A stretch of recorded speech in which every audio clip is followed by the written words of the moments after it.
Pasca tertangkapnya Ketua MK nonaktif Akil Mokhtar oleh KPK, berbagai pihak yang pernah merasa dirugikan oleh putusan-putusan MK di masa kepemimpinan Akil Mokhtar kini mempunyai titik terang untuk menuntut keadilan. Putusan MK yang bersifat final dan mengikat telah membungkam pihak yang berperkara untuk menerima putusan tersebut.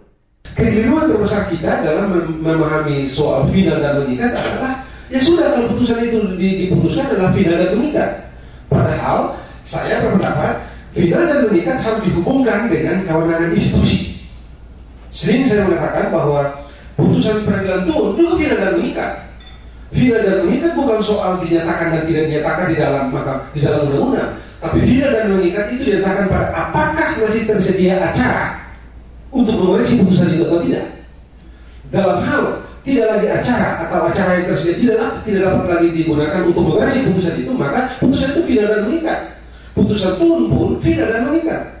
Bukan karena dia tun dan yang satu Mahkamah Konstitusi, tidak. Tapi final dan mengikat harus dikaitkan, satu dengan kewenangan lembaga yang memutus, yang kedua harus dikaitkan dengan apakah masih tersedia acara untuk mengoreksi putusan itu atau tidak. Eksaminasi menjadi jalan bagi yang merasa dirugikan oleh putusan MK yang selama ini berlindung di balik putusan yang bersifat final dan mengikat. Kasus-kasus dan atau alasan-alasan yang sangat spesifik dengan fakta yang sangat keras dan spesifik baru bisa direview. Sehingga tidak semua putusan pilkada itu bisa direview. Hanya putusan-putusan yang leknya begitu nyata dan begitu keras, itu saja yang direview. Hanya itu cara jalan keluar untuk kita menyelesaikan semua yang busuk-busuk ini. Berbagai pihak juga menyatakan bahwa 70% putusan MK di era kepemimpinan Akil Mokhtar bermasalah. Pengadilan Tata Usaha Negara atau TUN bisa membatalkan putusan MK jika terkait dengan pengangkatan penyelenggara negara. Ada dua isu terpenting dalam pilkada. Satu, dalam rezim pilkada, rezim hukum pilkada. Satu, isu tata negara. Satu, isu tata usaha negara. Dua isu ini berakar pada rezim hukum pilkada.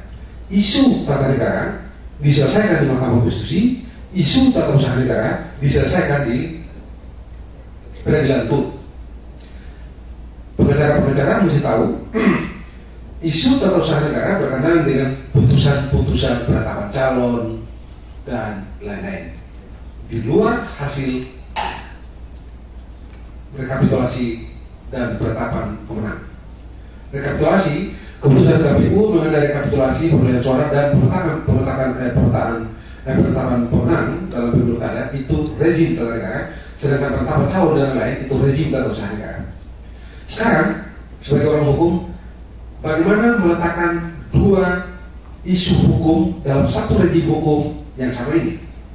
Apakah yang satu, katakanlah tata negara, bisa menghapuskan yang tata usaha negara, dan atau sebaliknya, yang tata usaha negara bisa menghapuskan yang tata negara? Saya berpendapat tidak bisa.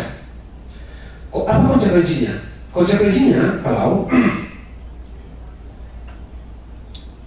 pilkada sengketa itu sudah sampai di Mahkamah Konstitusi tata negaranya, tapi bila sengketa tata usaha negaranya belum selesai, tunda putusan Mahkamah Konstitusi.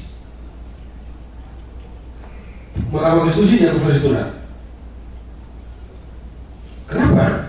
Karena yang satu, sebab ini, andai putusan Mahkamah Konstitusi dijatuhkan mendahului putusan peradilan tata usaha negara, tetap aja menemukan soal hukum di kemudian hari ada cacat fundamental pada putusan itu.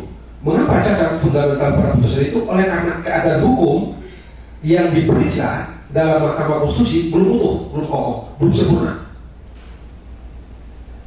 Apa keadaan hukum yang belum sempurna? Ya karena ada soal tata usaha negara yang sedang diperdebatkan di peradilan tun.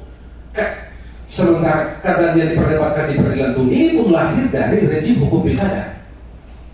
Nah karena itu maka isu atau fact yang dibawa ke Mahkamah Konstitusi secara fundamental belum kokoh, sehingga putusan di sini juga tidak akan kokoh.